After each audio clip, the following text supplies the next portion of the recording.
Welcome everyone to the 75th episode of Everyday Channel. We are approaching the 100th episode and I'm really looking forward to this one because we got two special guests tonight. But first of all, we have Eric back on the show. Eric, how's it going? What have you been up to? I think you've been taking a little bit of a break lately? Yeah, somewhat. My break is kind of like me playing Magic like a normal person. You know, like with small creatures not attacking instead of like big. Just not all that frequently. A couple times a week. And have you been exploring other formats? Well, I played quite a bit of Limited leading up to GP Reno, and then since then I haven't played anything except for Legacy. Okay. And are you, like, I try to not make this too much about the entire Corona situation because a couple of people have actually reached out to me and told me that they appreciated that we didn't make it too much of a topic on our last podcast because, like, I'm not listening to every podcast and I guess every podcast has something to say about it, but I'm trying to, like, not have that as a recurring segment until, like, I don't know, everything is over in a couple of months or a year or something. But how's it going for you? You're still in Oregon right now, I would guess? Yeah, I'm in Oregon. I'm just hanging out at home, watching Netflix. The way you're supposed to save the world. Like yes. every one of us. Yeah. I'm doing my part. Have you been watching that Diamond King? No, not Diamond King. Lion King thing? Or Tiger King. Yeah, I did. I watched that. That was pretty great. I just watched the first episode and it's insane. It's absolutely insane. Like, these characters are so insane. It's almost addicting. Yeah. In a way. I think I watched the whole thing in one day. Oh, I think I might just watch the rest tonight or something. Actually, it took me 2 days. I remember. Yeah. Now. 2 days. Because you've been doing like an all-nighter or something. Yeah, you've been busy saving the world and playing Magic Online. I did pretty much the same. I recently started playing like a very normal version of Elves again. That's super straight up. I call it Boomer Elves because it's so like a list people would have played many years ago. But I've been doing pretty well with it. Been enjoying quite a lot. You can find it on my Twitter. I will probably like list it on the show notes here as well. And are you also in the thing? What's it called? I think you are. I don't even know. It should probably be announced. Otherwise, I'm going to cut it out from here. The Legacy Double Dash. Yeah. Pretty sure you're in it, right? Yeah. So we have to submit decklists, I think, tonight. Correct. Do you want to quickly explain what exactly is going on there? Because that's, I think, a special kind of event. It's... forget. Now you know why I asked you, because I wasn't sure myself. Schultz Cubed... Yeah, I was trying to remember his screen name. Schultz Cube's putting on a Legacy event where he ran around and asked people who he considers or who the community considers to be one of the top players of a specific deck, and then a partner for that deck, and then those two will be a team playing one specific archetype against everybody else playing different archetypes. And I think that's gonna come up pretty soon. At least tonight is the deadline to submit those. So I hope we didn't spoil anything. And yeah, really looking forward to see how that's gonna work out.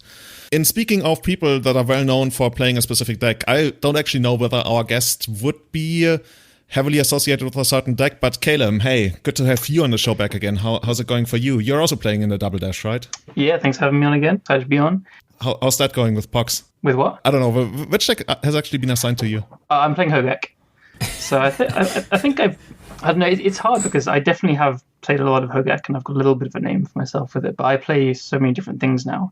I don't know. It's just because I have the attention span of a squirrel. So I like find a deck. I love playing it. I play it for like a week and then I get completely bored of it. I move to the next thing. But Hogak I've loved playing for longer, so I'm pretty excited to play in it. So yeah, I'm in Double Dash as well. I'm with Romario Neto. He's also playing Hogak with me. So yeah, we're going to just crush everyone easily. The deck is broken. So, oh, are you sure about that? Yeah. Yeah, I was just going to ask how it feels knowing you have no chance of winning. I don't know. I think the deck is very good. But I'm teasing. Awesome. Let's see. I mean, the first pairings haven't been announced yet. I guess that would be weird if we already had submitted that list. Anyway, but yeah, that's good. What have you been up to? How's life in the UK? It's pretty good here. We as you said, don't want to talk about the Corona situation too much, but I am also saving the world, playing Magic Online. Been playing loads of Modern Horizons Draft, which is just the best format ever. I love it. So that's been consuming my life now. But I'm still working. I've been working a bit from home, and I'm starting to go into work in the evenings and stuff. So, yeah, I'm getting out of the house like when I'm allowed to and when I can. Like no interactions. I've not seen anyone other than my family for a good few weeks now. But we're pretty lucky, all of us, to be able to have this Magic the Gathering to play and interact with and socialize online. A lot of my friends are kind of just stuck and they have nothing to do at home. So yeah, actually kind of weirdly enjoying it. You know, in a couple of decades, the new generation will ask us, hey, what was it like during the Corona situation? And you're going to be like, actually, this was the best time of my life. I just stayed at home, played games, and watched Netflix. Yeah. Don't get people annoying me and say, hey, Callum, come out. No, I want us to just stay in and play Magic Online. And now it's easy. Awesome. And our second guest for the show tonight has probably also been spent a lot of time playing Magic Online, and that's Jeff Pokemoki White. Jeff, how's it going? Hi, thanks for having me. It's going pretty well. And you're right, I have been playing a good amount of Magic Online. Yeah, you're more known as a Pokemon Online champ or something. You teased that when we just talked about it. I'm not known as a Pokemon Online champ by any sense, but my name was I got my name because competitive Pokemon battling was like the first kind of competitive endeavor I got into, and so I kind of just chose my name from that and stuck with it. I did hit rank 1 on so they, similar to Magic Arena, competitive Pokemon has a ranks ladder, and I did at one point hit rank 1 on that ladder. This was way back in 2012, 2013. So I'm washed. Like globally? Yeah, it's like not too big of a scene, but it was a global ladder. Okay, that's pretty impressive. Is there? I have no idea how that works, but is there like one Pokemon you pick and you just train it and play, or do you? So have like a team? The idea is that like in any game, you can play against other players, and so the idea of competitive battling is that say you could build the team you wanted, train them the right way, give them the moves that you want, etc. What would that look like? And so that's kind of what these online things simulate. They kind of let you create your own team, and as long as it was legal in the game that you're emulating, you're allowed to have it on your team. Because, for those who don't know, training your Pokemon and giving them the right starting stats can take like a lot of time and effort, and there's a lot of randomization in it. And so instead of just having people, spend hours and hours and hours doing that to play the game, we just say, oh, what if you just were able to play the game the way you wanted to? So you can just like max out your stats, because if you had enough time, you would be able to do that anyway. Yeah, exactly. Like if it's something you could have done in, the Pokemon game you were playing, you're allowed to have it on your team. Awesome. And the reason why we have you on tonight is because now for the first time, we're actually going to announce that Eric, Callum, and I will actually transition into Pokemon, and this will turn into I'm here to give you the cast. crash course. Awesome. So how's my Squirtle doing? Is Squirtle still viable? No, I'm sorry. There are different tier lists basically, and so you can basically choose a format. Yeah, you can choose a format where Squirtle would be viable, but I thought you'd be a Bulbasaur person, Julian. No. That's the green one, right? Yeah, Bulbasaur is the green one. Yeah. That's true. Yeah, I'm the blue one. Get out of here. Yeah, but the blue one is supposed to be the tryhard, and I always thought like the red dragon, I have no idea what's it called in English, is supposed to be the tryhard Pokemon. I want to know what it's called in German. Glumanda. Oh, that's pretty cool. Yeah, it's Charmander in English, so very close. Awesome. So yeah, but seriously, we got you on because you've actually been doing pretty well in Legacy, not only recently, but you mentioned you started it in 2014. Did you get straight into Legacy with Magic, or did you try out other stuff first? No, I think I had like a very standard-ish, Magic experience where, I started playing Limited because, that's what I could afford. I didn't have a collection yet. I moved into Standard and then, kind of walked down the formats. And I think I started playing Legacy probably around 2016, and then I went to my first Open in 2017. Awesome. And you mentioned you won a couple, was it Opens or Classics? I'm not super, I think the Classics are the day 2 ones, right? Yeah, so Classics are for the people who don't day 2 the Open. So they're usually a little bit smaller. They're usually maybe like 1 to 200 people, and then the Opens are like the big tournaments that SCG hosts. So Classics are basically what you would find Callum and me playing in. And me. And you. Yeah. Classics for the people that do badly, I think. Exactly. That's how it goes. It's fine. So I see what you're saying, Julian. I hear you. So I have 2 Open top 8s, 1 in Legacy, 1 in Modern, and then I've won 2 Classic events as well. 1 Standard, 1 Legacy. What did you top 8 with those? I top 8'd with Grixis Delver. This was when Top was banned, but Death Rate was still legal. So it was so broken. Yeah. It was very fun. Yeah. Nice. And ever since last weekend, you also have another, not only a top 8, but an actual win in what I think it's called a Legacy Super Qualifier on Magic Online right now. I'm really not sure on the. I actually didn't know what it was called until after the event, and I saw people posting about their LSQ results on Twitter. But yeah, it's a Legacy Super Qualifier, which, basically it's a PTQ. The first and second place get Players Tour invites. And how many people did actually show up for those? I think it was a pretty big one, right? Yeah, so this one was a 260-person tournament, and my understanding is that they're all about that size, in Oklahoma, they called it a GP. The numbers have been fluctuating a lot. There's been the ones on the weekend, a couple have topped over 400. Oh, wow. And the limited ones are like 300 plus usually. This is actually a bit smaller than usual, but you're right, this is roughly average. But the weekend ones and the limited ones, from what I can tell, be very popular. Yeah, and I guess that makes sense. Legacy is a little bit less, popular. Pioneer and Modern have been more, but not by a lot. It's actually been, the numbers have been pretty consistent for the weekday ones, from what I can tell. So everyone's just like diving in. So yeah, you said you're studying maths, right, Callum? So I'm not surprised you know all these. No, I'm just hopelessly addicted to this card game. So I just pay attention to everything. I get my hands in everything I can. So yeah. Awesome. And since you took it down, you actually get to go to the Players Tour, I think it's called, or the Players Tour Finals? I'm not sure. That's the Players Tour now. And then I believe if the players who top 8 the Players Tour get to go to the Players Tour Finals, if I'm correct. I might not be correct on that. I think it's the finishes at Pro Tours with a certain number of, it's like an extra Pro Tour. So the people that top 8 at Pro Tour, or with like a 13-2 kind of record or something a bit more, plus they can get like mythic points or something. So it's a combination of players from different ways of qualifying for the Players Tour Finals.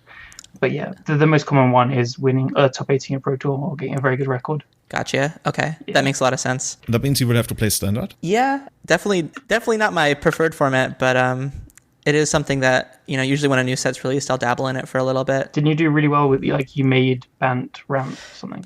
I think made is a little bit strong, but okay. I did win a classic with Bant ramp on, I think, like week 2 or week 3 of the current Standard format. I think the lists have changed a little bit from what I was doing, but just the fact that it felt like that deck was like a week or 2 ahead of everyone else in the room meant that I could have a few card choices that weren't optimal and still do well. Makes sense. And in this tournament, you also played Bant, or I want to call it Bant R, Banta. I like calling it that, because there's only 3 red cards in the sideboard, so it really is just like Bant with a small red splash.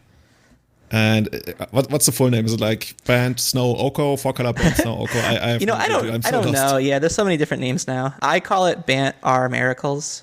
Oh, you still call it Miracles? I still call it Miracles. Look, it has that one terminus in there. I gotta give you shit for that. There's this weird obsession. I gotta really say that. There's this weird obsession with former Miracle players. And that includes my good friend Mark Vogt, who just won GP Bologna, and Anuraag, who also did that for forever, to call any kind of control deck Miracles, even if it wasn't Miracles, if you ask me. You're very right, but I'm still going to call it that. Yeah, sure. Go ahead. A terminus is a terminus. I mean, it's still got the miracle mechanic. Thank you. Yeah, see, Callum gets it. Now, Jeff, are you playing with the one terminus just to annoy Julian, I think?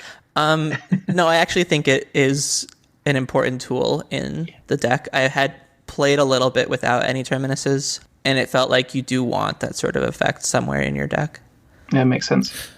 Yeah, let's actually go over the list. If you want to see the list, I'm going to link it in the show notes, and you can also find it on mtgo.com.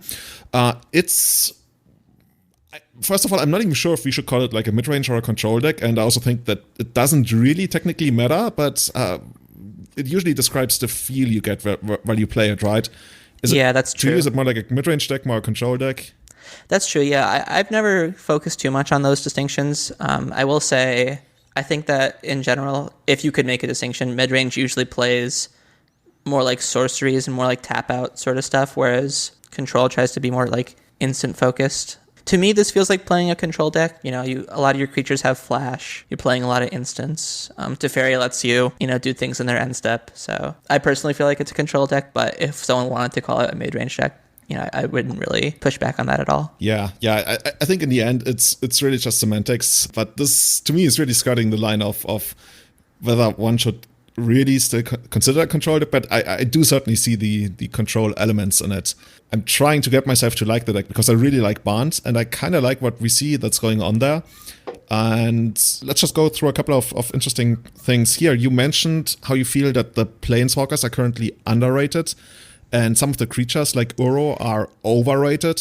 And that also reflects in your choice of only playing 2 Uros, but 2 Teferi Time Revelers, and even a Narset, which we haven't really seen a lot of lately. Before I get flamed on Twitter, Uro and Oko are obviously very, very strong cards, but I think that they can't be your only game plan, I think is kind of what I'm trying to say by that statement. And I think that Teferi and Narset offer very important tools for just fighting against the metagame in general. I think especially when you're behind, Oko really doesn't shine very well.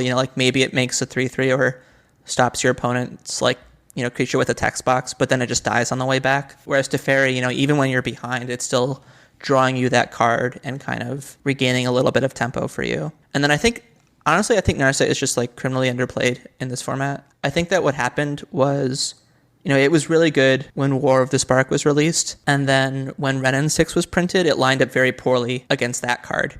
But now that Ren is gone, the community hasn't really adapted yet to playing it again. So yeah, I think it's really good. It's really good against all the Gristlebrand decks. It lines up well against Uro because obviously they can't draw the card. I think it just has a lot of, matchups where it's a good card. I really agree with you there. I think Narset is also, really underrated. It's kind of still poor versus Delver, but your deck just shores up Delver in so many other ways. I think you can afford to play the Narsets, which is just Narset is it? You played 1, right? Yeah, it's Narset. Yeah, I play 1, yeah. But still, no, I still agree that 1 to 2 in these kind of decks, because you have so many tools to beat Delver. I think she's so powerful in so many other matchups, as you say, like Gristlebrand decks, control mirrors. Yeah, I'm very, very on board with this. I agree with everything you said. Yeah, thank you. Yeah, and I agree with you that it's not at its best against Delver. I just recently found myself asking on Twitter what's the best way to fight against decks that draw a ton of cards. Obviously, in the F's colors, so playing Narset wasn't really an option. But you're playing Oko and Elves. Yeah, right? I was gonna say you can play blue. Yeah. That's double blue though. It's a little burst the ranges into Narset. But I mean, that's maybe you could play Astrolabe so you can filter Gaia's Cradle into blue. Oh yeah, and maybe just cut all the bad elves and start playing colors and stuff. Yeah, I think we are onto something. One of the holy grails of elves deck building has always been can we make Force of Will work in the deck somehow? Because we can deal with the card disadvantage and stuff, but it was easier when Probe was still around. So you could get to so you can natural order for Iona. Oh, I just remembered why we invited you to be a guest tonight. Callum sees all the lines. Eric, how's it going for you? Have you faced this deck quite a lot? Is this something that interests you? I mean, it looks like a similar iteration to the control decks that people have been playing for forever. I'd like to say. I mean, these decks are trying to play the strongest cards in the format and have a removal suite surrounding them, and it looks like it's... I mean, the one terminus, it looks to me like the removal suite has become less important recently. I mean, it's obviously Miracles, though, so... Yeah, it's obviously Miracles. But I mean, I guess with Icefang, Coatl, and Oko are removal, and so you don't need as much removal, it seems. So the thing is, Uro and Oko, they do so much for board presence, and the Teferis kind of do as well, just buying you tempo. Mm-hmm. That if you're affecting the board and getting some tempo here and there, having a sweep is just less important. So we'll get to the list soon as well. Anuraag did very well in the Super Qualifier. He played 2 Dead of Winters, which is the same kind of role as Terminus, obviously. So I think sweepers do have a place in these decks, and we did see these kind of style of decks start to crop up with no sweepers at all. And I think they really struggle with D&T and Maverick and stuff, because you're really relying on the spot removal, and even just a Sylvan Safekeeper would completely crush you. And Veil of Summer is good against if you're relying on Teferi or Oko as your removal on important creatures. So I think I really like the inclusion of Terminus and Dead of Winter in these kind of decks, 1 to 2 copies. But you can definitely be have draws against these mainly creature decks where you just have too many sweepers and you are affecting the board as well. And it's there is a little bit of tension there. So I think these guys have built it pretty well. Yeah, so my thoughts on the most recent iterations as far as matchups go, it seems like the Delver matchups have gotten better than they used to be, at least from my perspective of playing Delver and limited experience playing these type of decks. Yeah, Uro plus removal really crushes Delver. Yeah, it seems like this deck should be very, very strong against Delver, whereas traditional Miracles, I think, was just strong at best against Miracles. Against Delver. Yeah. I didn't feel like when I was playing Delver that I was scared of Miracles, basically. Now, I feel like if I'm playing Delver, I can't really expect to beat these decks. Yeah. Uro, just the presence in the deck in some multiple of copies puts I don't know, I don't think they can really afford to bring in any kind of graveyard hate, so it is it actually an inevitability. So they have to play a tempo game rather than a grindy game, which I think was possible. I think Delver was able to grind Miracles in the past, which people maybe didn't agree with or realize, but yeah. Yeah, I think you'll, the metagame obviously evolves. I think that some of the Delver strategies have started to kind of up their game as far as facing these decks is concerned. Grixis Delver has Cling to Dust, which has been just it's a way to deal with Uro, but it's also a nice grindy tool. That's true, yeah. Which is good. I've also seen some more all-in sort of strategies where the player who took second in this event was playing Sulfuric Vortex on their sideboard, and that 2-mana enchantment that has the Eidolon effect. I forget what it's called. Pyrostatic Pillar. Thank you, yes, Pyrostatic Pillar. Basically to just punish these decks that are trying to play 10-plus turn games. Yeah, it was a really, really heads-up list. Quite different from usual. Well, mostly the sideboard, I guess, as for exactly the cards you're saying. Yeah, definitely. And it feels like sometimes those cards will lose you the game. If you're a little bit behind on the board, these cards are really bad, but they will probably win you the game more often than they will lose you the game. So Fruit Vortex especially seems insane.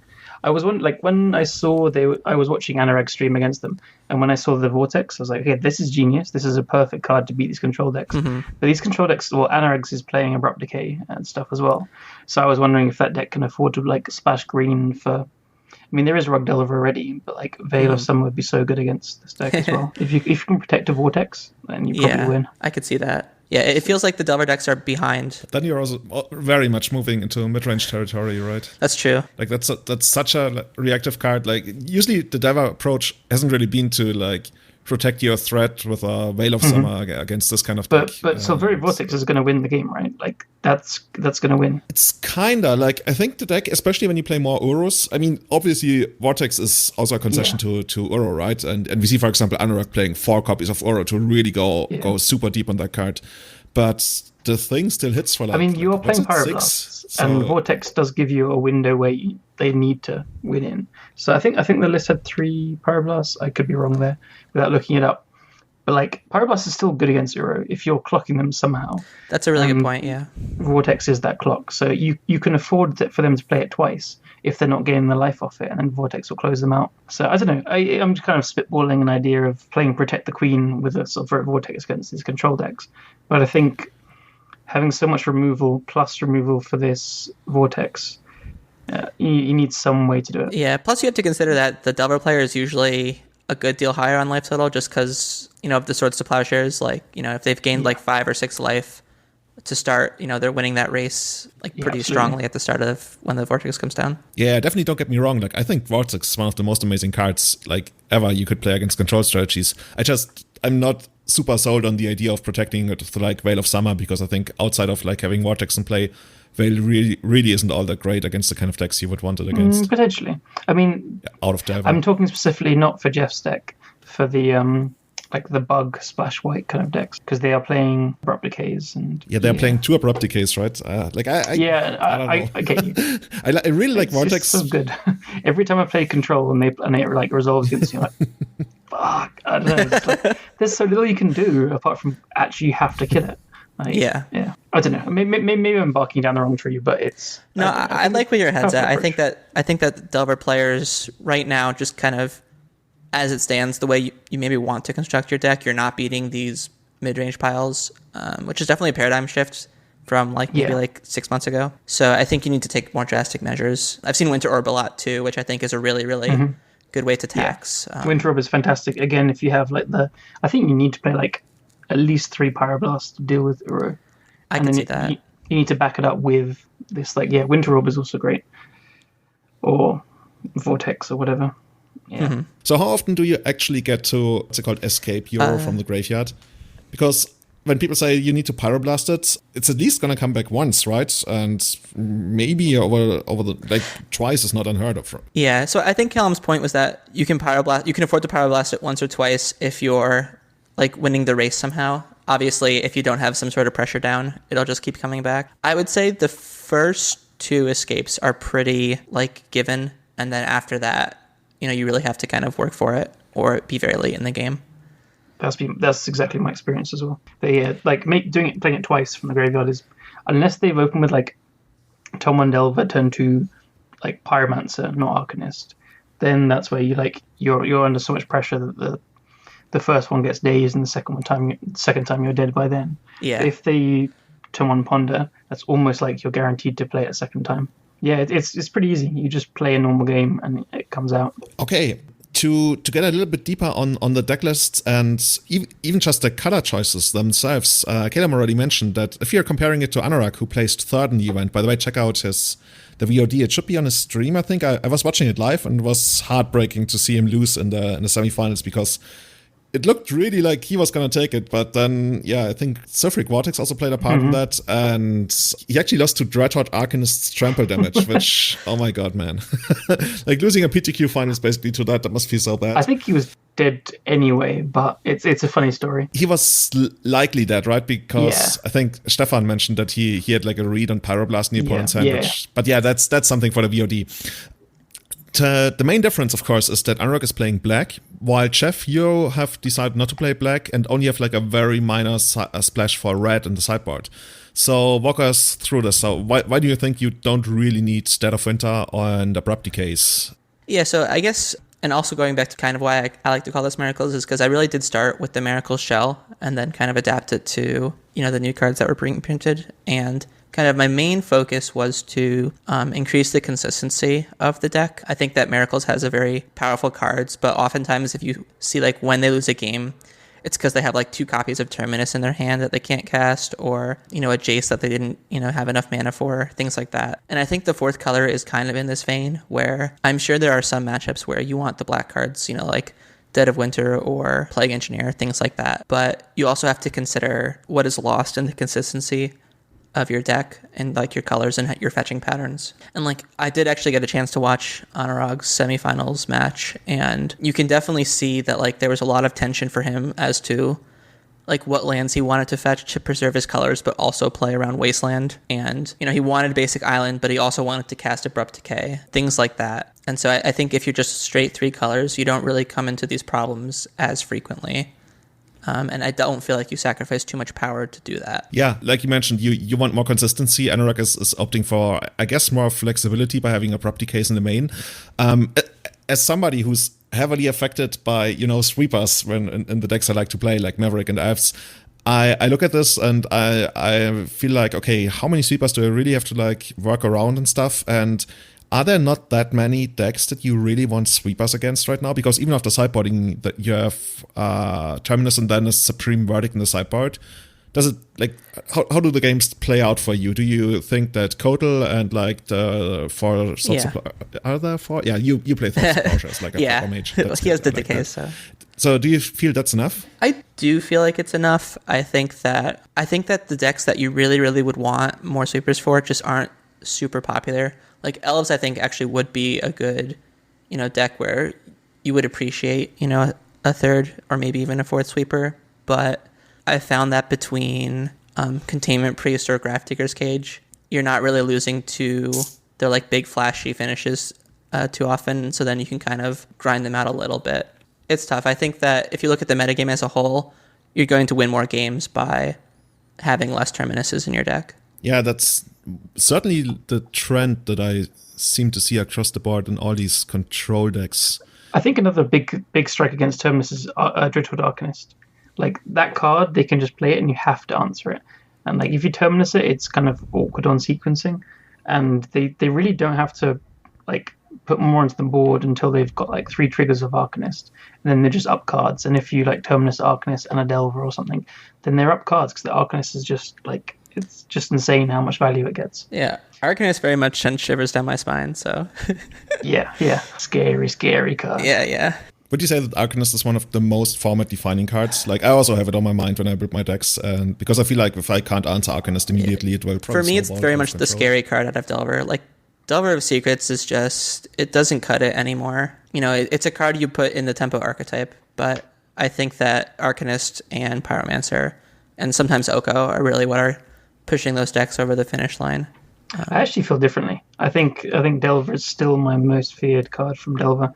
It's just because it costs 1 mana. Like, you can play Abrupt Decay to kill the 2 mana threats, and when you're trading mana evenly, it's okay. But it's just like when I'm facing down turn 1 Delver, that's, I don't know. Maybe I could be off base, but I still think, I don't know, I'm probably against a lot of other people here, but I think Delver is still the best threat in the deck. It's just that it's like, I don't know, it's just being 1 mana is so insane in Legacy. I guess you could argue that the existence of Delver makes the deck work in the first place. Like, the deck already existed before Arcanist, but Arcanist is like the new big thing that really needs to be answered. Like, Arcanist would probably exist in a different shell if Delver didn't exist. I don't think Arcanist would be good if you couldn't tempo out with the card in the deck. I think you see people trying to make it work in like a Monastery Mentor deck, but it is a slow threat. It's just a very, very powerful threat that gains card advantage. But you need to have some way to push through damage. Like, if you look at Rug Delver currently, they're playing 4 Tamagotchis, 2 Dreadhorde Arcanist, because they care about card advantage. They have Oko, which is like a pseudo card advantage engine, as well as 2 Arcanists. But like, Delver still needs to kill people in some time frame. Like, if you play against Show and Tell, they're going to eventually have enough mana to pay through all your soft counter magic, whatever. Like, you do need to get people dead. So yeah, exactly as you said, I think Delver, it's the reason the deck can exist, and then because of that, that's why Arcanist is so good. Yeah, and I think you bring a good point as far as like considering the other strategies that Delver has to face. Obviously, you know, we do what we can to, you know, look at things from an unbiased perspective, but, you know, when I'm talking about Delver, you know, I'm focused on how the cards line up against, you know, me. And so, you know, I'm sure that Goyf is the better, you know, threat to have 4 of, and, you know, Rich Kelly is an amazing Delver player. But I breathe a sigh of relief when I see 4 Tarmogoyfs and 2 Arcanist and not the other way around. Yeah, that's totally true. From your deck, you're just like, God, thank God it's a Goyf. Exactly, yeah. And I think same with Delver too. Just like these control decks have so much passive life gain at this point between Uro and Oko that you kind of can just like buy enough time to get your threat online before Delver kills you. Yeah, the decks I've been playing have been like, fuck, that's a Delver. Fuck, that's a Goyf. I'm dead. You mentioned life gain. I see 2 copies of Civil Library in Anuraag's list, and you instead opted to play Back to Basics. I can see that with 4 Uro, like the Civil Libraries, you get a lot more value out of them. Basically, it turns Uro into draw 2 cards on enter the battlefield and attack. Yeah, I did put 1 library in the sideboard kind of for these sort of mirror matches. But yeah, that's a good point where I think that library and Uro just have some really, you know, strong synergy together. And so it makes sense that if you're going to play more Uros, you probably want to play more libraries too, and vice versa. But for me, it didn't feel like it was super necessary to win games that way. I feel like Teferi does kind of like a similar role of like providing card advantage compared to library. Because like if you're bouncing like Astrolabe or Coatl, you're +2 cards. And can you tell us a little bit about the Back to Basics? How did that end up in your list? Is it specifically against, for example, well, obviously it's not against a single deck, right? But I see a lot of Eldrazi lately, and I'm wondering if that's also part of the factor to include it. I assume the Back to Basics is a concession to, like, the Eldrazi's been doing really well. I think Bob Huang recently did like a breakdown of the metagame top performers, and Eldrazi was top. Like, it's funny how like a little change in a deck can just make such a huge impact. So people started putting in Once Upon a Time, influenced by that happening in Eldrazi Tron in Modern. Then you obviously switch Elvish Spirit Guide to Simian Spirit Guide. And then just the added consistency for Once Upon a Time to find like the turn 1 Ancient Tomb or Eldrazi Temple. So it's really, really made the deck like just way more aggressive. It's just faster. So yeah, Eldrazi's been doing very well, and it's pretty terrifying. So Back to Basics makes sense there. It's also a good like kind of inevitability plan versus Delver in a way. Why do you think Eldrazi's been doing well recently? I think Chalice is again good. Like it fluctuates, right? Like it's kind of, I think it is good against these Oko decks, even if they have ways to answer it. I think turning off Astrolabe early and obviously Brainstorm, Swords, Ponder, your usual suspects. It's just good, but then, like, I don't know, the added consistency from Once Upon a Time really has made a very obvious effect from my experience with Eldrazi. The deck has just always been powerful, though. So yeah. I think it's always kind of underplayed because people don't want to play this. Yeah, that's why I always wonder when there's like these moments where people start playing a lot of Eldrazi in the format. Yeah. And I can never quite figure it out because I don't ever feel like it's really that much better positioned than it was when people weren't playing it at all. No, I totally agree. It won a challenge 2 weeks ago, I think, which is like one step to people playing it more, and it's done pretty well. Like it top 8'd the Super Qualifier as well that we've been talking about. Yeah. And I think it just kind of needed these little twists. So I know Rodrigo Tagores was like, it was his list that won the challenge with a friend, Patsy. And it has been added this Once Upon a Time that's kind of pushed it a bit further.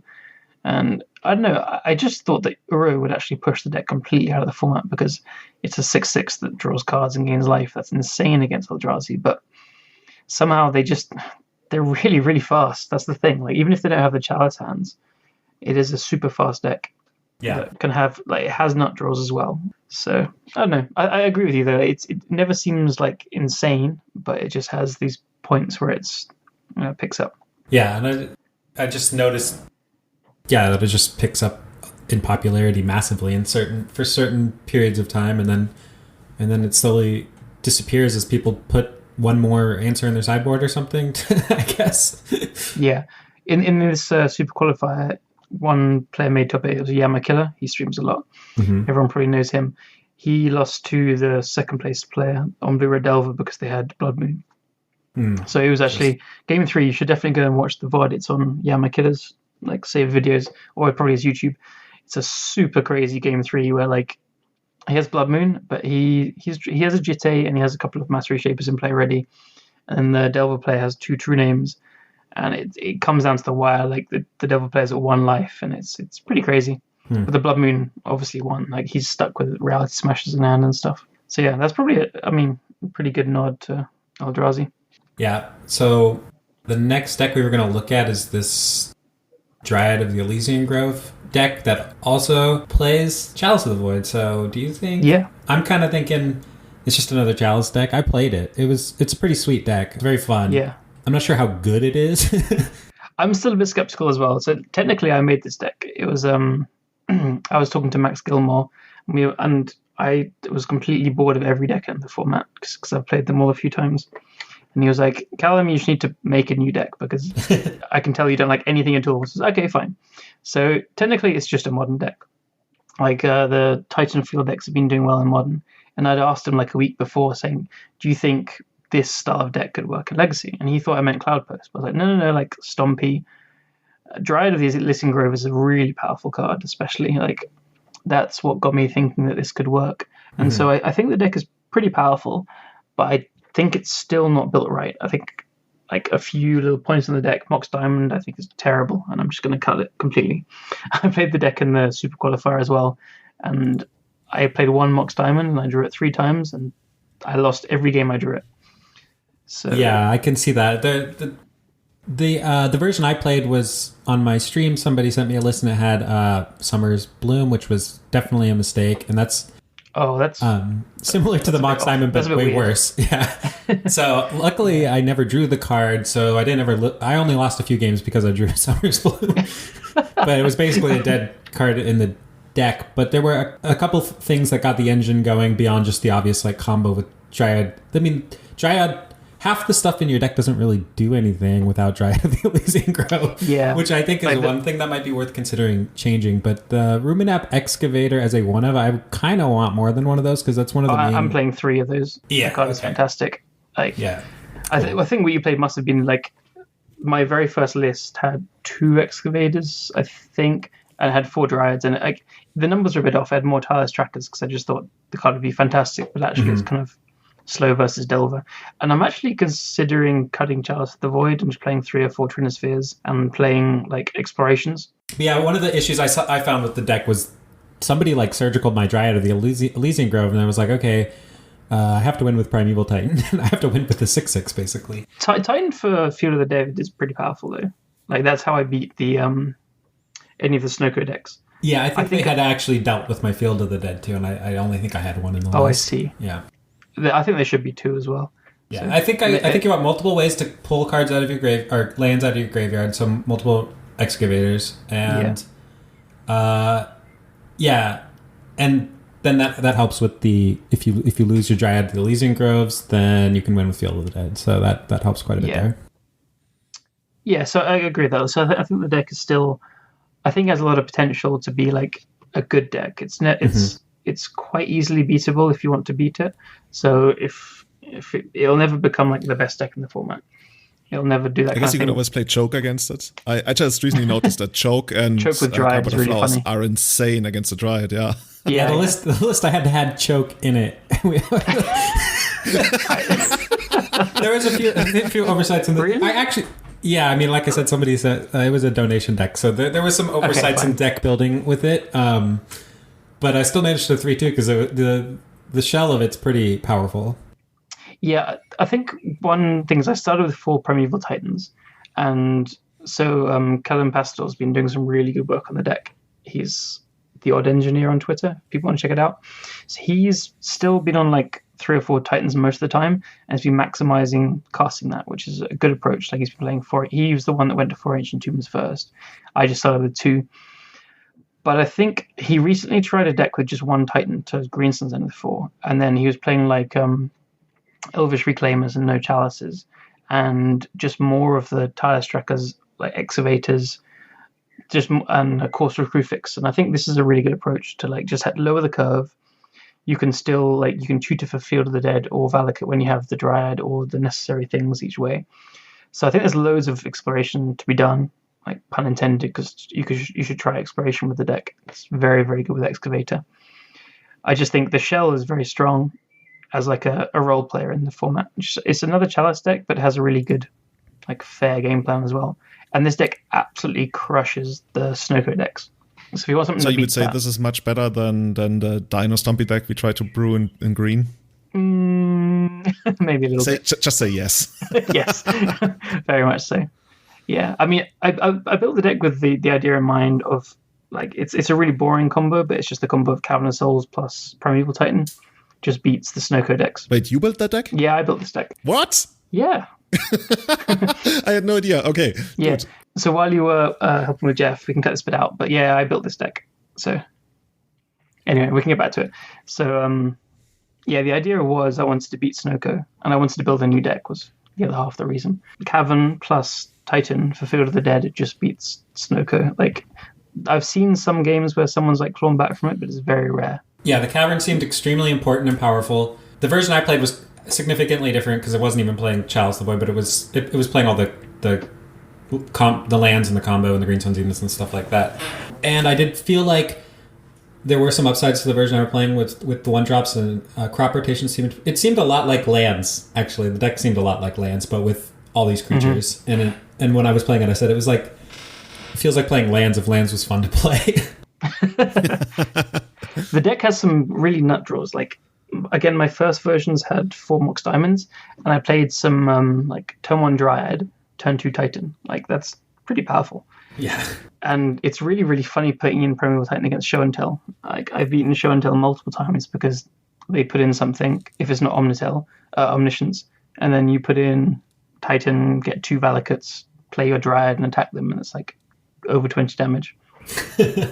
So it can do some very powerful things. I think Chalice decks need to be built to have some kind of nut draw, even if it's a nut draw that gets just disrupted by a Force at Will.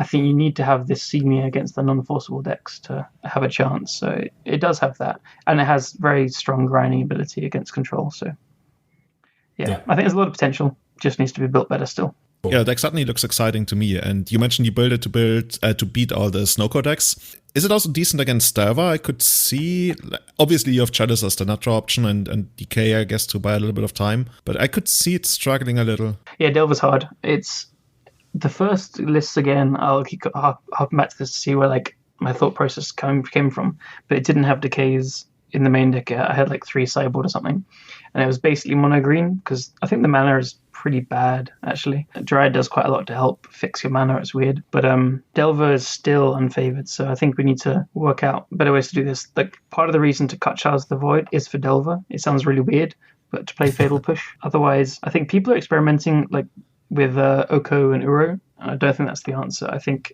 your 3 and 4 mana plays are very good against Delver already.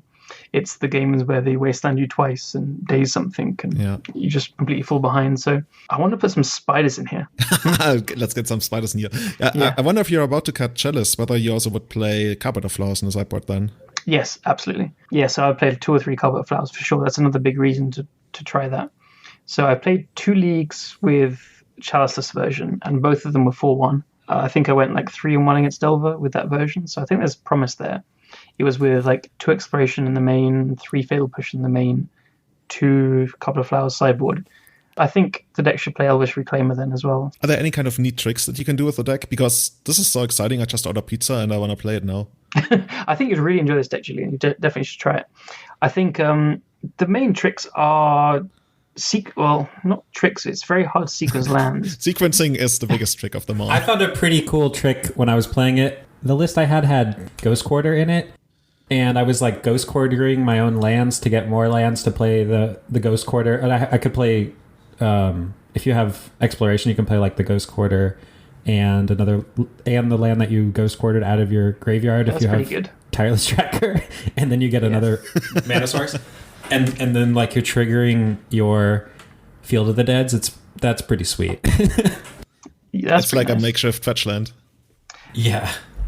I would say tips and tricks though is the main thing is really sequencing lands is so key. So you want to, because Valakut is asking you to have 6 lands in play with a Dryad. The 6th land is the one that starts to deal damage. And Field of the Dead wants you to have 7 unique lands. So this is the reason the deck plays normal forest and snow-covered forest, for example. So when you're sequencing lands, you should not play like a second Ancient Tomb just because you can, if you're not going to use the mana straight away. Like you need to play a different land every turn while you're sequencing, just unless... You also need to anticipate top decks. I lost a game in the Super Qualifier on Thursday because I had Forest, Ancient Tomb, and Field of the Dead in my hand. I had no 3-drop creature, but it was a hand that was against Snowco, so it was pretty slow and grindy, so it was okay. And I started with Field of the Dead on turn 1, and I immediately drew a Dryad of the Ilysian Grove. So you should play Forest there turn 1, because if you don't draw a 3-drop creature, you can just play the Field of the Dead turn 2. But if I didn't, I could play Ancient Tomb, Dryad, Field of the Dead example. Mm-hmm. So you need to anticipate draws, and like sometimes it's right to play in the early game, right to play a second Ancient Tomb if you anticipate drawing a Primeval Titan, for example, or a second Green Source. So the deck is really, really like you're maximizing your land drops to play into what's the best draw in the deck.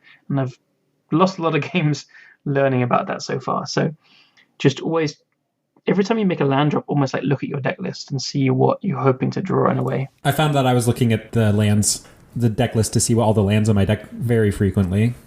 Yeah. And like you want to get a fetch land in the graveyard early, because if you do a Ramlek Excavator, you then want to use that as your land drop. So like if you have the choice of like a fetch, a forest as your turn 1 land to play like a Green Sun Zenith to get Dryad Arbor, you probably want to play the fetch so that in case you draw a Ramlek Excavator the following turn or something. But at the same time, you want to save fetches for when you have Valakut plus Dryad. So it's really balancing a lot of things. Like sequencing is the hardest part of this deck. It's similar to Agrolome in a lot of ways, actually. Like a little sequencing wrong with lands can cost you a lot. You guys sound pretty excited about the deck. That's quite captivating to listen to you talk about the deck. No, I'm really into it. Like, it's the first deck in a while that's really held my attention for 3 or 4 weeks. Whoa, okay, that means something. I've always known you as the recovering Miracles dude. Like, you know, there's this Miracle family of former Miracles players, and some of them went really deep, like Tomasz Vlacek from Prague. Yeah. He went like really deep into Nickfit and explored like the 10th level of Nickfit. And then there's other people who are still trying to make control work. And you're like the mad scientist, right? You've been jumping around a lot. Yeah, I've really just been playing a lot of things. Like we mentioned earlier, I like Hogak a lot because I think I like anything that it's a synergy based deck. I think that's what I've landed on, what I like about things. I like it when you're trying to fit multiple pieces together, and then when they come together, it's like the whole is better than the sum of their parts. That's what I enjoy. So it sounds like you would enjoy elves quite a bit. I do. I've played elves a couple of times, and I do enjoy it. I just haven't played it enough. I should do it more. Nobody has ever played enough elves. You've played it a couple of times. Too many, maybe. Yeah, but like once I started streaming a lot again, I also noticed like, oh my god, like this was the stupidest mistake. I think I wouldn't have made that like a year ago or something. Yeah. Anyway, with that, I think we are gonna quickly look over a couple of the new spoilers, like the new set Ikoria, which I was just told is not set on Theros anymore, but like it's its own world that has like a lot of dragons, and it's a land of giant monsters is the idea. Godzilla's Corona Beam Death, Godzilla or something. Yeah. I wonder how that's gonna work out. So for those who don't know, they printed, and I'm not kidding you, Space Godzilla Death Corona, which is like a card, and they were like, yeah, this naming is kind of unfortunate. We'll have to exchange them because apparently they already got like printed and shipped, and so they'll try their best to remove the card and name it something else. But I wonder if those are going to be rare and like collector's items in the future. They'll be worth money. I think their response was very good. Like they've clearly made the name way before this outbreak, so it's just really unfortunate. And they've said they'll replace the copies online. It'll be errated, and they're doing everything they can. I think they've done it pretty well. Yeah. I'm wondering. To me, like I don't care that much really about standard. I'm more fascinated with seeing Godzilla in Magic now, even though it like the entire set looks a bit weird and has like 3 versions of not every single card, but a couple of the spoiler cards basically. I'll be honest. I usually keep up to date with almost everything. I know what everything is. I know what spoilers are, but I'm a bit lost on what sets because there's a new Commander set being spoiled currently as well. So we've got Ikoria. That one, right? We've got new Commanders, then we've got the special Ikoria cards, and I'm just starting to work it out. It's a bit wild. So that's why I collected is it like 9 most promising cards out of Ikoria? At least cards that people will discuss in the context of Legacy, right? I don't think we will see all of them in Legacy. But let's start with the really big one, and that's Fiend Artisan. It's hybrid mana, black-green, a 1/1 nightmare. Fiend Artisan gets +1/+1 for each creature card in your graveyard, and you can tap it, pay a hybrid, and X, sacrifice another creature. And then you get to search your library for a creature that has the same converted mana cost or less and put it onto the battlefield. And you can only activate it as a sorcery, unfortunately. So you can't like use it to get value out of your opponent's removal spells. Callum, how do you feel about the card? I think you were pretty excited about this. I think it's really cool. And it's a card that I want to build the deck around. I think like it's the most obvious like home would be Nick Fit, because you can sacrifice your Veteran Explorer, you can Greenstone Zenith for it. It just costs 2 mana in the same colors. I think it could definitely see some play there. I just think the card is not great. Like it's going to get some Birthing Pod similarities as well, but why Birthing Pod is so good is because the input after you've cast it is so low, like the low mana cost. But here you're going X hybrid, sacrificing the creature, search every creature card with mana cost X or less. So you're paying the mana cost for the creature each time, basically. And then it gets +1/+1 for each creature in your graveyard. Like it's your graveyard as well, not every other graveyard. So it's not like a Tarmogoyf. If it was each graveyard, it could be very good because it could be like a 2 mana 3/3 or 4/4 easily. But I think the card just won't really see play. It's apart from like Nick Fit and some brews. I could be very wrong, but I think it's just a really, really cool one. Not like a I think the actual comparison is Greenstone Zenith, right? Because a lot of people mentioned Pot, and you mentioned why that feels off because Pot was such an easy investment once it was resolved. Here, it's really more like you get continuous Greenstone Zeniths for any kind of creature, so not only green ones. I guess so, yeah.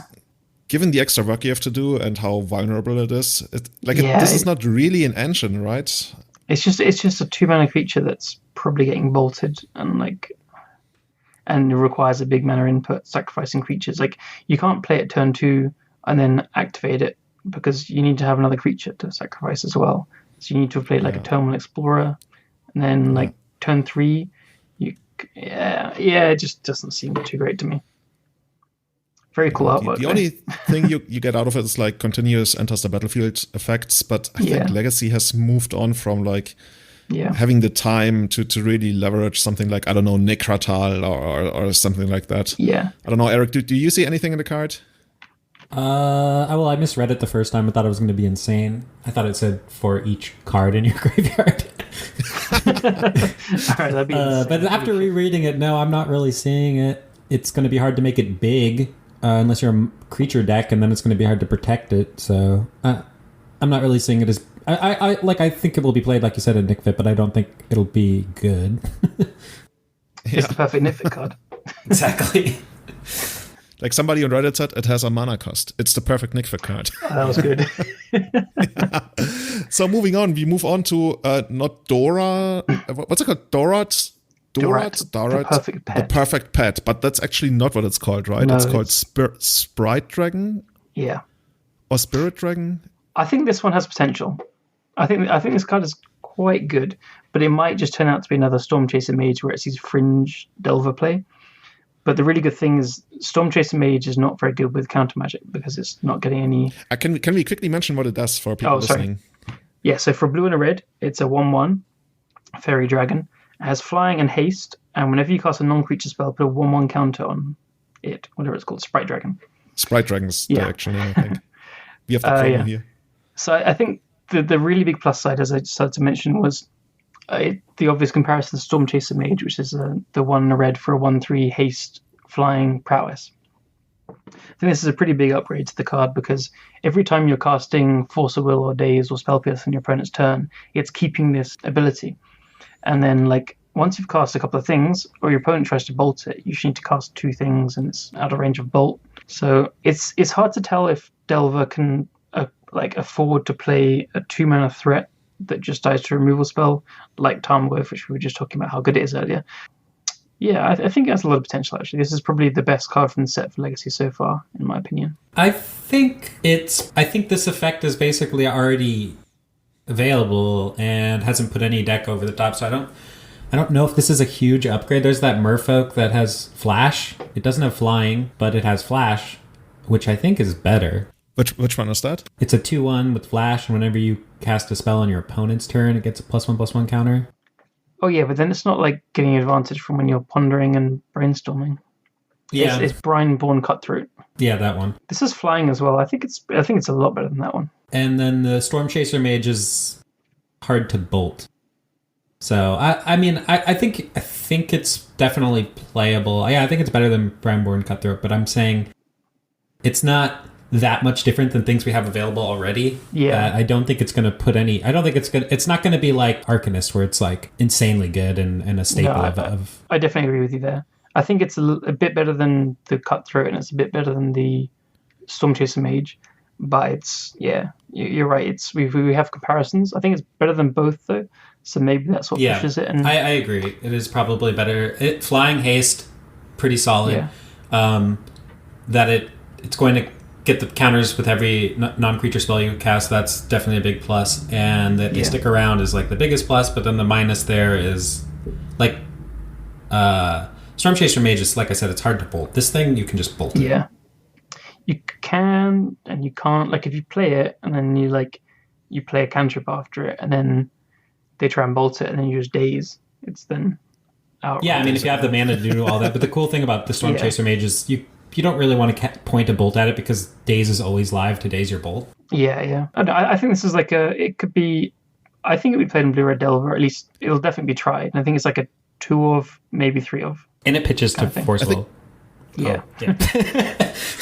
Don't forget. Broken Don't forget. Pitches to Force. I think the thing about this card is that Blue Red Delver already has like so many good 2-drops, right? You have Dreaded Arcanist, you have Young Pyromancer. Sometimes they even played like Snapcaster Mage and stuff. And I really think that if you play this card, you're either gonna go the way of what I guess we could call it like Blue Red Blitz or Blue Red Delver, Turbo Delver, whatever, or more of a Pyromancer and Dreadhorde Arcanist focused thing that also has like all of these like 3-drops and also 3-drops from the sideboard. Whereas this one would be really trying to get there by turn 4, almost I want to say turn 4, turn 5 the latest. And that's what Sprite Dragon or Spirit Dragon, I think it could be played in Delver Shells like without Wasteland. Is like the prowess versions. Yeah, with yeah, more bolts. exactly. Yeah, the Trolls version, the ones that usually try to get you pretty quickly. True. Yeah. But yeah, I agree that this one has the most potential and this is the most likely to actually see play. But yeah, moving on from here, we got Manascape Refractor. It's a 3-mana artifact. It enters the battlefield tapped, and it has all activated abilities of all lands on a battlefield. And you may spend mana as though it was mana of any color to pay the activation costs of those abilities. So this is really, like, at the core, this is a mana rock that comes into play tapped. But it also has all the other activated abilities. So the obvious use of the card here is to use Thespian Stage to copy Dark Depth. I'm just not sure where exactly we would see that kind of card. Is there anything else that comes to mind for you guys? I mean, you can Wasteland, I guess. It costs 3, so you can cast it with Mishra's Workshop. But otherwise, I don't really get the card. I think it's sweet. That looks like you can Wasteland them every turn. Well, you have to sacrifice it, right? Wait, what? Yeah, it's the. Oh, you do? You still have to sacrifice it. Okay, yeah, never mind. Yeah. Maybe I'm missing something, but I think this looks like a kind of just a bit of a janky, weird card. Yeah, it's not really a hate card, right? Like, technically, you could bring it in against Dark Depth and then use their Thespian Stage to copy their Dark Depth when they are tapped out, but That's a lot of then mana. you're still only, like, not doing that much.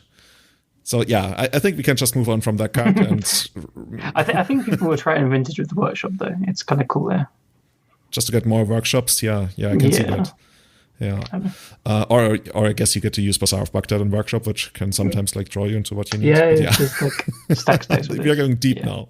Yeah. Next one, we have a Flying Whale. It's Heavenly Whale. It's 4 colorless and 2 blue. It has Delve, which is the most important thing. 3/3 flying. And when it attacks, you may put an instant or sorcery card exiled with Heavenly Whale into your hand. So basically, you delve away. The idea is that you delve away a bunch of your spells, and then the whale gets them back whenever he gets to attack. Actually, the more I'm reading it, the less I'm thinking it's actually going to work. I disagree. I think this card has, I want to say, more potential than Dorat, but I mean, Dorat's more straightforward. I think this card looks great. I think it's so close. If it's a 3/4, I think it'd be pretty good. Well, I mean, I think Delve 4 is very, very easy. So it's a 2-mana It's true. It's 2-mana 3/3 Delver that when draws it attacks you you cards. could draw 1 or 2 cards. Yeah, I think can see that's this thing play. But where, though, is the thing? Like, does a control deck want this? I mean, you could just... no, I don't think you Delver want is to... playing this. I think you would want this in Delver. Really? Yeah. Maybe. Like 1 or 2 of them. I could see it. The Delve is so easy. People have been playing like literally every Delve card in Delver decks. The Delve is basically free, especially when you want it to be like pondering brainstorming before it. Yeah, I could see this Sing play as well. And I think we've pretty much learned that Delve does not interfere with Arcanist or other Delve cards. No. As long as it's not like Delve 8. This is Delve 4. It's basically free. Yeah. Yeah, in Legacy it's just nothing. Turn 1, fetch, ponder. Turn 2, Delver gets bolted. Sweet. Done. Fetch land. So from what I heard, you guys like the card? I think we both think it's pretty good, actually. Like, I'm a bit more skeptical. It's a 3/3. It's blue. But Delve 4 is almost free, it feels like, in the right decks. That's true. And this will force people to play into your, even maybe a daze or something. Like, they have to kill this. They can't let you draw the cards with your 3/3. Yeah. No, I could see this Sing in play, actually. Like, it's not bad. It's not bad. I guess it's another really good 2-drop. But I guess you're technically you can. It's like a 3 or 4 drop that costs 2 mana. Yeah, that sounds right. It's also a Heavenly Whale. Like, that's so cool. I mean, that's got that working for it. Definitely. So Elemental Whale. Heavenly. The next card I want to talk about is Nascent Metamorph. It's a 1/1 shapeshifter for colorless and blue. And basically what it does is whenever it attacks, your opponent reveals cards from the top of their library until they hit a creature card. And then the Metamorph becomes a copy of that creature until the end of turn. And the rest goes on the bottom of the library in any order. So I guess the first thing that comes to mind is to play this against Sneak Show, right? So you can either like hit them for 15, you don't get the Annihilator trigger, or have a Grizzlebrand and draw 7. I'm not seeing it. I don't hate that. I'm just not sure if it's gonna like actually be better than just playing an extra copy of Flusterstorm or something. I think this is a dud. This is a bad one. Not seeing it. Yeah, I'm afraid. Okay, next one. We got Riel the Everwise. It's an 0/3 Human Wizard, 4 colorless, a blue and a red. When real the otherwise gets +1/+0 for each instant and sorcery card in your graveyard. Okay, whatever. Whenever you discard 1 or more cards for the first time each turn, draw that many cards. What are the first cards that come to mind for you guys? Well, Lion's Eye Diamond, Faithless Looting. Yeah, Faithless Looting. Lion's Eye Diamond is the first one. The thing is that little bit of text for the first time each turn. If that wasn't there, this card would be insane, and you can build combo decks around it and it'd be really good. But the fact that it's it's a wannabe engine, if that makes sense. Like, you can't really abuse it properly. Like, you can play it, and then you discard your LED, and you'll get the trigger. You'll draw the cards off the LED, so you're kind of neutering LED's effect. But it's so fragile. It's an 0/3 or X3, and it's blue and red, so it gets Hydro Blasted, Pyroblasted, 3 mana, gets dazed pretty easily. I just think like the effect of whenever you discard one or more cards, you draw that many cards. That's a very powerful effect. But the fact that it's limited to once per turn just means it's not reliable enough to be like an engine for a combo deck, and then it's not good enough to be outside a combo deck. I could see it in like one of those hybrid control reanimator decks where they're basically a control deck that has World Gorger Dragon finish in it kind of thing. Just because it's actually a real threat in and of itself. You can just attack with it. I guess, but it's just like it's 3 mana for like a... It's not bad. I think, yeah, you could be right that it could like try and see some play. Yeah, I think it's a cool card. I don't think it's very good. It's too much mana. It's bounce the crackers, but it's a sweet card, and I could see it being played in something like that. I think people will try it. Like, I think the nice little combo with LED is pretty cool.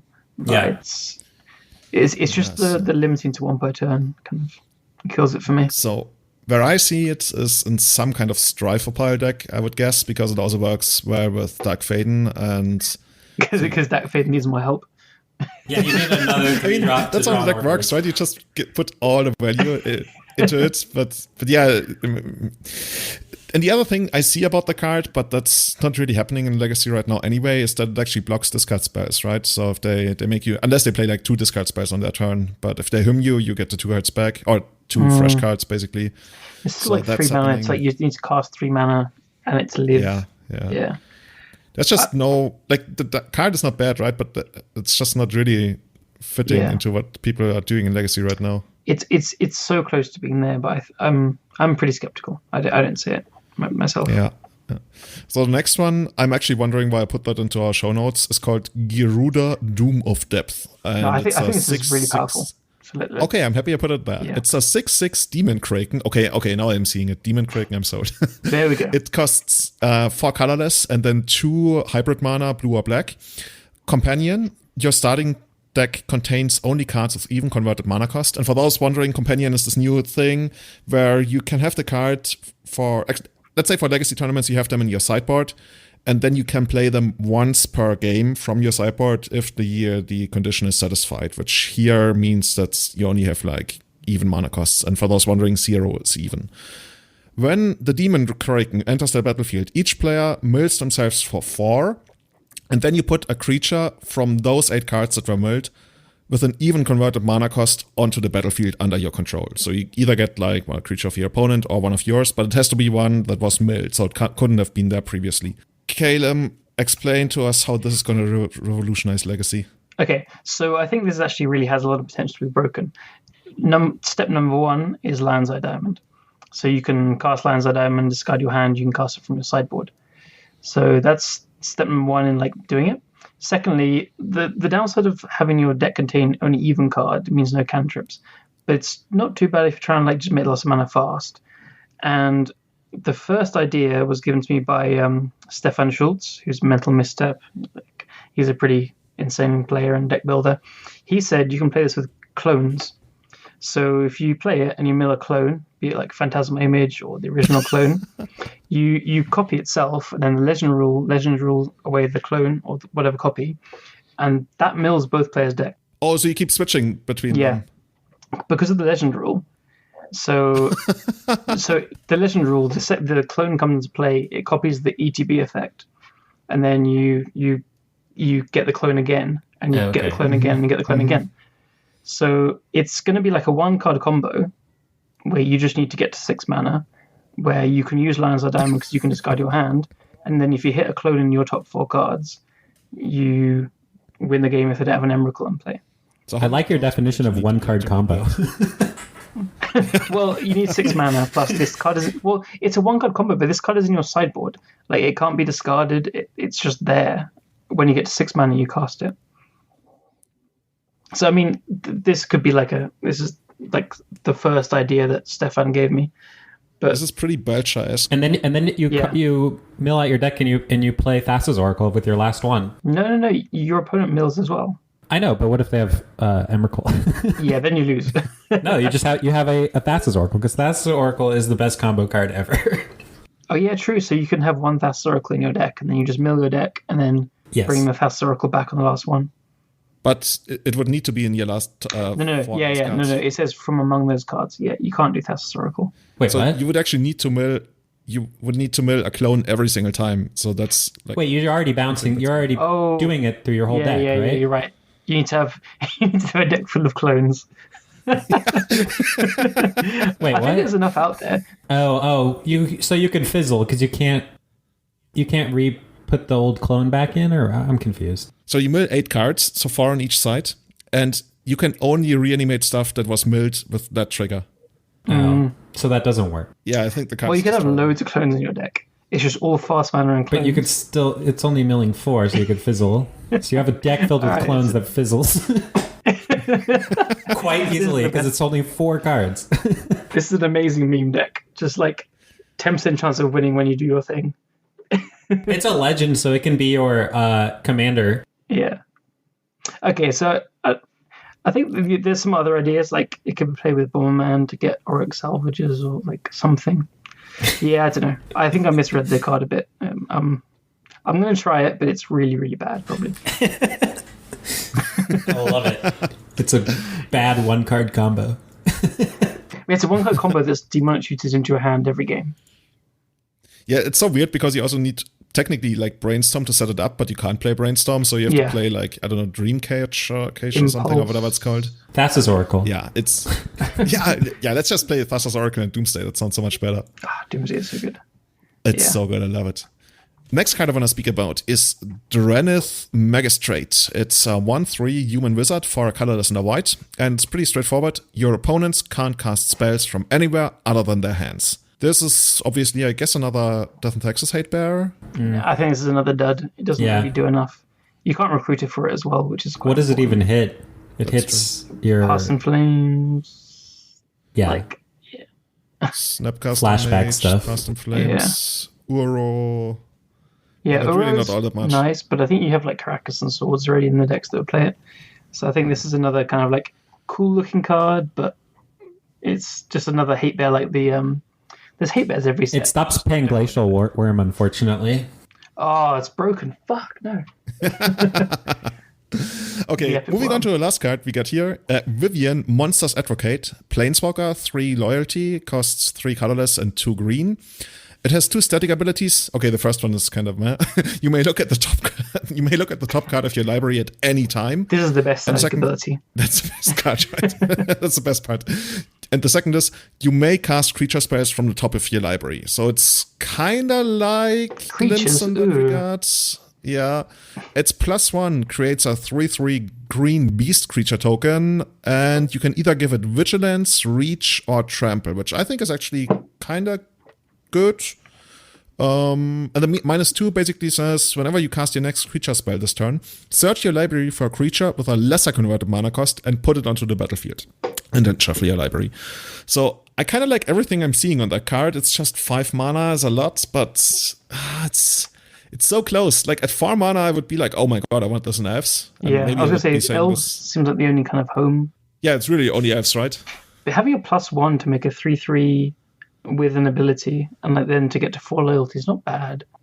I could see like people trying this in some Bug Zenith kind of deck. Yeah, I kind of like how it creates something that blocks flyers, which is always a big deal for elves.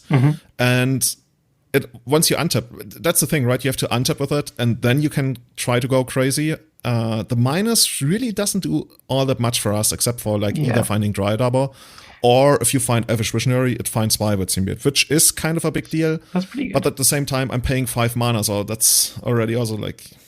I think I see it more again like in like Nick Fit or Bug Zenith, where like you're actually casting higher cost creatures or something.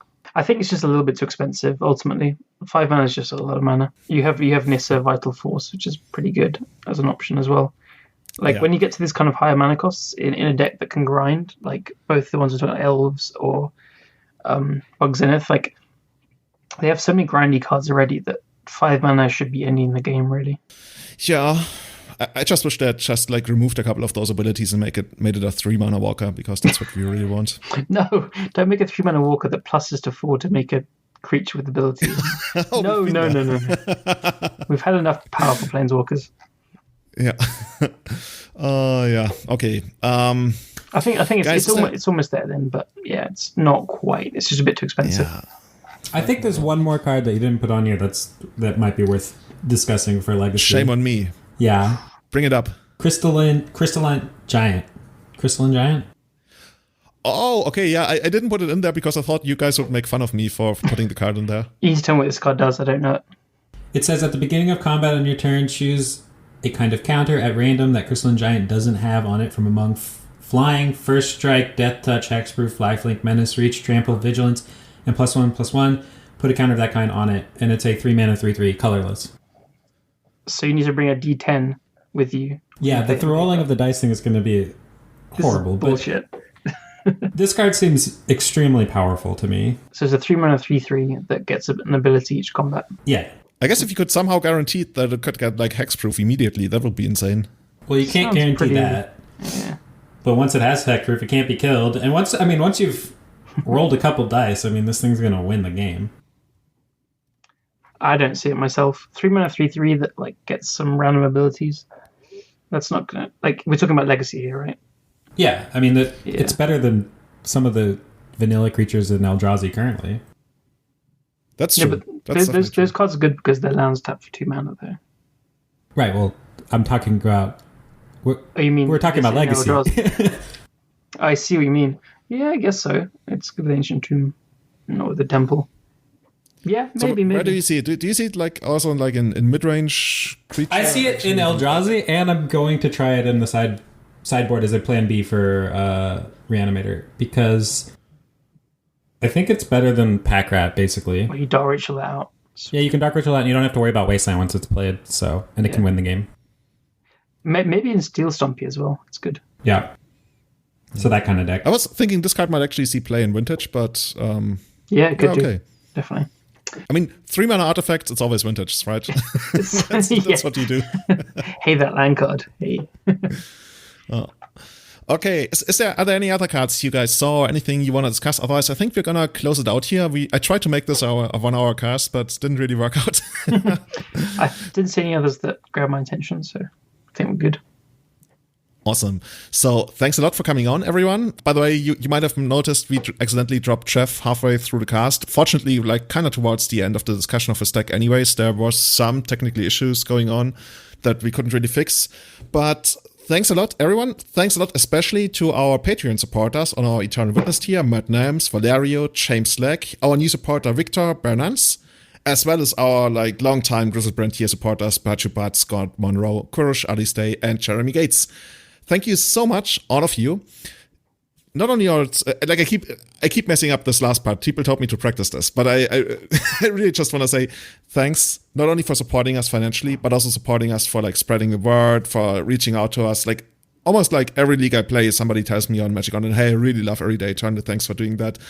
Thanks so much for that. If you want to support us even more, like I mentioned, you can go to patreon.com/everydayeternal to support our cast there. Or even leave a review of iTunes. It really does help us out. I noticed some of you actually did leave a review recently. So thank you so much for that. And with that, we're going to close it out. Have a lot of fun, stay safe, and enjoy your time in this really weird time right now. I think it's going to get better somehow, someday. Save the world, play Magic Online. We just play video games. Yeah, that sounds good. Thanks a lot, guys. See you. Bye-bye. Thank you.